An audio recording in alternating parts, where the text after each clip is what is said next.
उसके बाद देखते हैं बाबर के द्वारा भारत में आक्रमण। देखिए, बाबर का भारत में पहला आक्रमण हुआ था 1519 ईस्वी में। पहला आक्रमण हुआ था भैरवा बाजौर में। दूसरा आक्रमण बाबर का भारत में हुआ था पेशावर में। तीसरा आक्रमण बाबर के द्वारा भैरा बाजौर सियालकोट में किया गया। चौथा आक्रमण बाबर के द्वारा लाहौर में किया गया। और पांचवा आक्रमण जो बाबर के द्वारा किया गया था वो एक फेमस युद्ध हुआ था, पानीपत का प्रथम युद्ध। इसको देखते हैं। देखिए,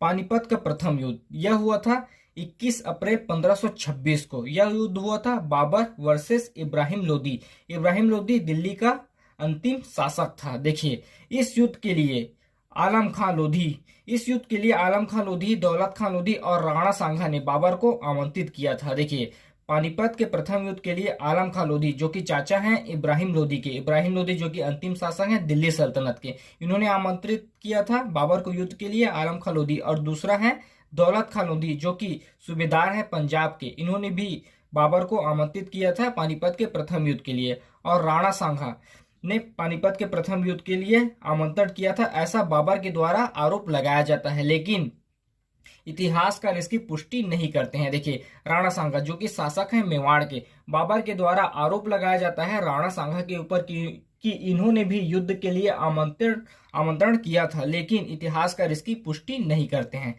देखिए, यह युद्ध हुआ था बाबर वर्सेस इब्राहिम लोदी के बीच। इसमें बाबर का विजय हुआ था और इसी युद्ध से भारत में मुगल साम्राज्य की स्थापना माना जाता है। पानीपत के प्रथम युद्ध जो कि 21 अप्रैल 1526 को हुआ था, इस युद्ध में बाबर जीता था और इसी जीत के बाद भारत में मुगल साम्राज्य का स्थापना माना जाता है। देखिए, जीत के बाद बाबर का दिल्ली और आगरा पर अधिकार हो गया था। आगरा में बाबर ने नूरे अफगान बाग बनवाया था, जो वर्तमान में अभी आराम बाग के नाम से जाना जाता है। आराम बाग के नाम से जाना जाता है नूरे अफगान बाग, जो कि बाबर के द्वारा बनाया गया था। और पानीपत के युद्ध से संबंधित डाटा देखते हैं।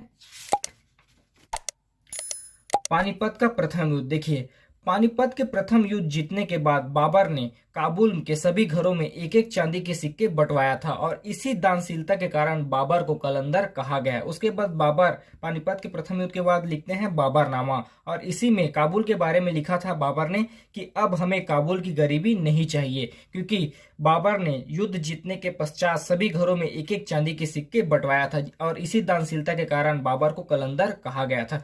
कुछ युद्ध पद्धतियां हैं जिनको बाबर ने पानीपत के प्रथम युद्ध में प्रयोग किया था, जैसे कि तुलगमा, यह एक सैनिक युद्ध पद्धति है। दूसरा है चलगामी, यह एक घुड़सवारी सेना युद्ध पद्धति है। तीसरा है उस्मानी युद्ध, यह एक तोप चलाने की युद्ध पद्धति है और इसी युद्ध में तोप का भी प्रयोग किया गया था और तोप चालक थे मुस्तफा अली और मुस्तफा। उसके बाद देखते हैं पानीपत का द्वितीय युद्ध। यह युद्ध हुआ था 1556 में। अकबर वर्सेस हेमू या आदिल शाह, यह अफगान शासक थे।